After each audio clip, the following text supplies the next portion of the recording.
Alright, what we're going to do here is we are going to install the piston right here. We just showed you guys how to put the piston rings on. Mr. Jurczyk talked about the spacing on the piston rings and all that sort of stuff. So what we're going to do is we're going to need a specialty tool, a ring compressor. We're going to need to compress these rings in, because if I put this in to the blockhead right here, we could see it's not going to go down and in because the rings are sticking out. So we're going to need to use this ring compressor and compress these rings, and we're going to install our piston with our connecting rod and our connecting rod cap. Alright, this needs to go in a certain way, and once again we're going to need to use this ring compressor. So I'm going to let Mr. Jurczyk kind of take the lead here now while I take my brush with a little bit of oil and lube up the inside of the engine block where the piston is going to be inserted. Okay, so back in section 8, we talked about the mark that's on our piston, or the little arrow. That arrow needs to be pointing down or towards the crankcase. Okay, it can't be installed backwards either. Okay. Another thing is, as I install this, I want to make sure that I'm not smashing it up against my crankshaft. So I need to make sure that my crankshaft is out of the way. Okay. So what I'm going to do is I'm going to grab my ring compressor tool here, and what this is going to do is just a sleeve. It's going to go around my piston rings here. And we need to be careful because these edges are sharp. And I'm going to tighten this strap up. It's just like a steel strap. I want to get it kind of tight. And I'm going to see if this will slide in to my cylinder. Again, I want to make sure that my crank is out of the way. I want to carefully put this in, not to score or scratch the walls. Once it's in there, I should be able to grab a plastic hammer and lightly tap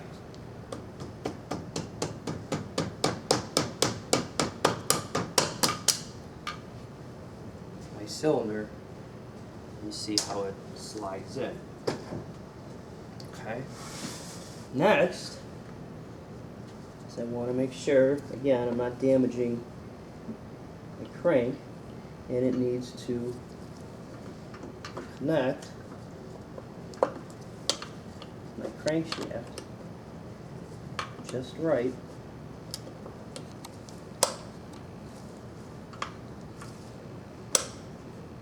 And then I can install my end cap. When I go to install my end cap, I need to make sure that my sling, my oil sling, is facing down, because that's what's dipping in the oil. And I want to make sure that I have my fasteners for that. I went ahead, I already looked up how much torque these are going to need, and I'm going to use a torque wrench for that. Okay. I'm going to start off by just getting this started by hand. This is very, very, very important that we do not over tighten this. Probably wouldn't hurt to put a little splash of oil on here. Okay? Because remember, when this thing's running, there's oil all over it.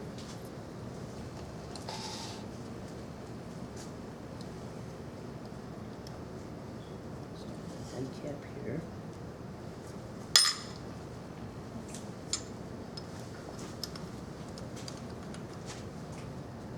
And you're working in a very confined space, I want to be careful. I want to make sure that this is started by hand. If these parts get stripped out or cross-threaded, they need to be replaced. We don't have any replacement parts for this. If you're working at a shop and you strip these parts out, guess who's paying for them? The technician working on this. You have to be very, very, very careful. So I believe I got that one started by hand. I Got it in, but it's still very loose. I'll get my bottom one in also.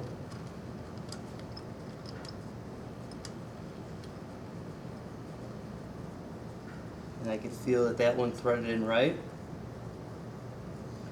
Turn it quite a few times.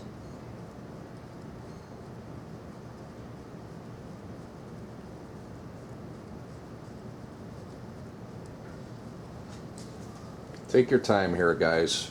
Very important not to cross thread these. Take your time. Sometimes because the space is so tight, it might get aggravating and frustrating, and some of you have bigger hands than others, and you just want to make sure that you do not cross thread that and that you take your time. As you can see, Mr. Jurczyk basically has both of those bolts in all the way tightened now, as much as he possibly can by hand, and he did not touch one tool. Everything he did there was by hand, so he could actually feel with his hands those bolts going through the threads, making sure that nothing is cross-threaded. You're going to feel if it does not go in smooth and straight, it's not going in the right way. You're crossing the threads. We do not want to do that. Okay, now is probably a tricky part. Is getting the proper torque on these two bolts. If you see, if I put my socket on one of my bolts, you can see that I don't have much room to get a wrench in there. So you need to finagle it to get our wrench in there. One thing that I'm going to do is I'm going to back up my crank and my piston, and that's going to allow me some space to get my torque wrench in there. So I'm going to grab my torque wrench. I need to set it between 124 and 142 inch-pounds. And what I need to do is I need to unlock it. And once I unlock it, I'm going to bring it up to about, oh, that side says Newton meters. This side says inch-pounds, and that's what we're looking for. So I'm going to bring it up to a nice round number in between my 124 and my 142. So I'm going to bring this up to where it's marked about 130. Okay, just right there. I'm going to lock it back into place so now my torque settings don't change. Okay. So now I have to fit this and this inside of my engine and be able to torque those two down. I need to do this very, very carefully. The bottom one, I have to bring my crank over and my connecting rod, my piston and everything over to meet up with my wrench. Instead of taking my wrench and being able to put it on, I need to bring my fastener over to my wrench. Now what I'm going to do is I'm going to see if I can start to snug this down, and I can feel it getting tighter. And let's get tighter.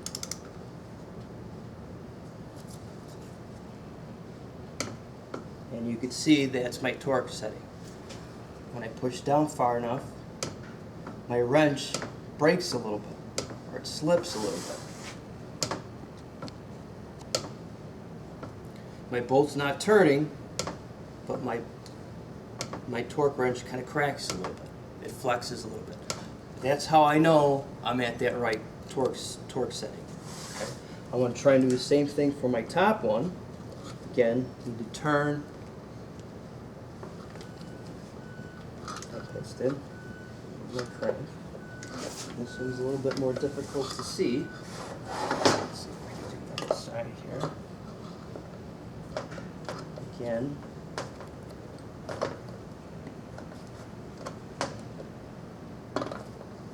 It's on there.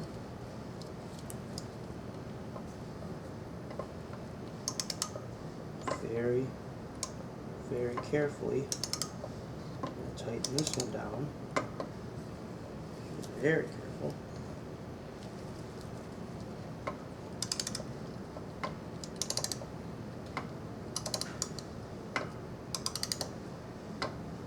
Pretty tight space right there, huh, Mr. Jurzik?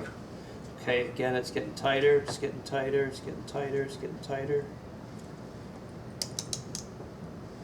It's getting tighter. Oh, There it was. Okay, you almost hear that click, and I know that I'm far enough. Okay, all you need to do is just get it to click once. Now I'm at my specific torque setting. I can't get my wrench out, so I need to turn, crank again, this one loosen it, and this comes out.